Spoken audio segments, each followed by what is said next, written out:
All new teachers want their classrooms to run smoothly. Well, if you're a new or first-year preschool teacher, stick around because I'm going to tell you how to achieve that. So what you're going to do is you're going to teach your children about classroom citizenship. So basically teaching them how to be great members of the classroom community. Today I'll show you how to teach 5 aspects of classroom citizenship that will get you real results. Let's get right into it with respect for others. So this is an important skill, but they most likely do not understand what that is. Like, what is respect? It's such an abstract term to use with them. Children that age are naturally all about themselves. So what you have to do is you're gonna have to teach them explicitly how to be considerate of others. So in preschool, respect looks like listening to others when they are speaking, and keeping your hands and feet to yourselves, using kind words, etc. So how do you teach this?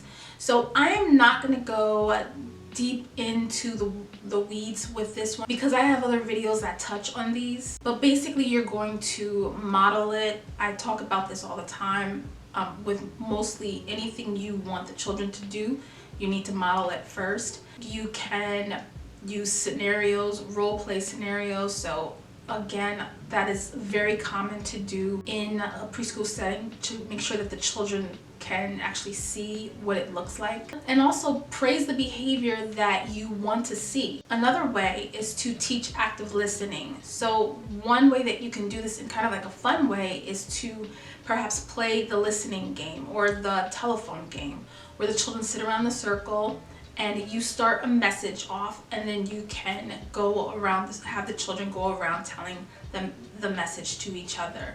So the point is not really to get the message correct at the end, at least not for this exercise. It's not really to get the same message back to you, but you want them to have them practice listening to each other. The next aspect of classroom citizenship is teaching them to follow classroom rules. And yes, you know this, that you're going to have to talk to them about rules, but how about a little bit down the line? Do they seem like they don't really understand? Do they seem to just not get it? Or that they're doing the exact opposite of what you are asking them to do? Or are they doing the exact opposite of the expectation? Rules only work if the children understand them. So again, show them what it looks like, and then tell them why each of them are important to follow. Maybe at some point you may want to invite them to help you write them so that they can feel a part of the process. Another thing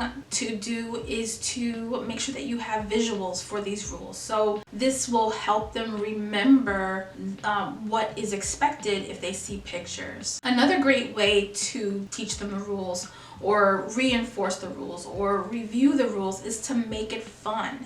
And one way to make it fun is you can use like a puppet and have the puppet that you use forget the rules, and then the children can correct them and tell them what exactly they're supposed to be doing. Another great way is to have them practice it every single day. And this can be done in a song, or you can turn it into a chant. And the more they do it, they will remember them. I don't want you to, have to compose an aria or anything, but just take a familiar tune that they know and put some words that have to do with whatever it is that rule is for them to do. And then just make it fun, make it silly, so that they remember it in that way as well. The next aspect of classroom citizenship is teaching them helping and cooperating. So another thing to remember is do not assume that they know what these things are either. But do know when they learn these things that it can strengthen the classroom community. So how do you teach this? So you can do something like classroom jobs. I'm pretty sure that you already have thought about it, or you've already implemented classroom jobs.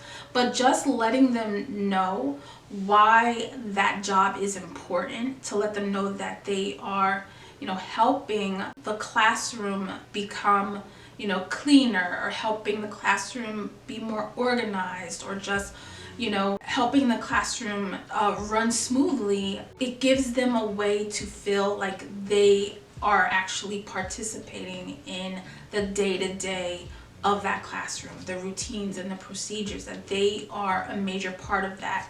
And I really do think that when they feel like they have ownership of the classroom, or some ownership of the classroom, that they take care of the classroom a lot better, as well as the people inside of it. And I've seen that before.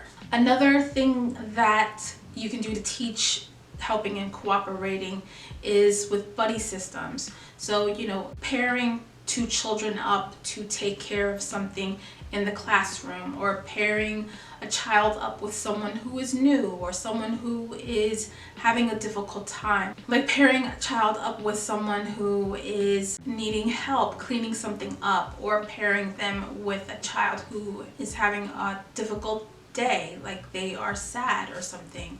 So these buddy systems can help the children know that they are part of a team, and it can also help the child who is in need, and they can see that when children are giving kindness or being kind to them, then they are also more likely to do it as well. And one of my favorite things to do is to read books about helping, read books about cooperating, and books about respect, books about classroom citizenship. You can find a lot of these books just by Googling the topic that you want to discuss. You can even probably find videos on YouTube that also can bring the idea home as well. Another one of my favorite things is to play cooperative games.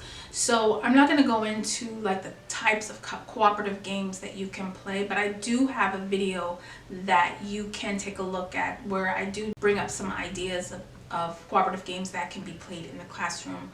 So go ahead and check that out after this one. The next aspect of classroom citizenship is teaching them to take responsibility. So this skill actually teaches them that their actions matter, whether it is putting toys away or cleaning up a spill, etc. And when they have that sense of responsibility, they become more independent, more engaged, and less reliant on having you do every little thing. And a bonus, it's less cleanup for you as well. So how do you teach that? Well, one thing that you can start with is to make sure that your shelves are labeled, make sure that there are pictures as well as words on the different items on your toy boxes or containers, so that they are able to do that by themselves. They can put those things away because they know exactly where they go. Another thing you can do is turn cleanup time into a game. And I'm not going to go into the types of games that you can play with that. I do have another video that you can check out about cleanup time after this video. An important thing to remember is to praise their effort. So remember, it is progress over perfection. And think about it, this may be the only place where they have to clean up behind themselves. So you're praising their effort for doing it. And another thing is to be consistent. So you don't want to just not have them do something one day and then you take care of it. Once they start to take responsibility for these things, let them have it. Let them keep it. Let them have that responsibility so that it's less work for you to do, and then they can start doing more things. You can build on top of the things that they are learning to do by themselves, which in turn will help you in the long run. The next aspect of classroom citizenship is teaching the children to be safe. Teaching safety is more than preventing accidents. So you're helping them learn self-control, good decision-making skills, as well as an awareness of their environment. The more they understand how to keep themselves and others in the classroom safe, the more smoothly it can run as well. So how do you teach this? So you want to continue to use the repetitive phrases, walking feet, gentle hands, or hands and feet to yourself, But of course you want to do this after you have taught them what those things mean. You can do things like play movement games like red light, green light. And this is for them to practice stopping when needed, which can definitely come in handy as it relates to other types of things that happen or that can happen during the day, like when it's cleanup time or when there's a fire drill or something like that and they have to stop what they are doing abruptly and then go on to the next thing. You may want to teach them personal space. If there's a problem with them invading each other's space, or maybe touching or bothering or picking or whatever, so they're not keeping their hands to themselves. So you may want to teach personal space to them. And of course, it wouldn't be safety or teaching them safety if you didn't practice your emergency drills. So whatever drill you wherever you are in the country or in the world, whatever drills that are necessary for your area, whether they are earthquake drills or fire drills or tornado drills, whatever it is, make sure that you are practicing them. And don't forget to practice them when you get new children throughout the school year, because that does happen, and sometimes that kind of slips underneath the radar and we just rely on the fact that they will just fall in line. But it is still a great idea to practice it when you get a new child. So when your students get good at these things, your classroom will run so much smoother. And this is because when they understand these skills, everything flows better. Transitions are smoother, cooperation is increased, and conflicts are decreased. If you found these tips helpful, go ahead and hit the like button so that other new preschool teachers can find it as well. And go ahead and hit the subscribe button so that you can get more classroom management tips. And until the next one, I'll see you soon. Bye.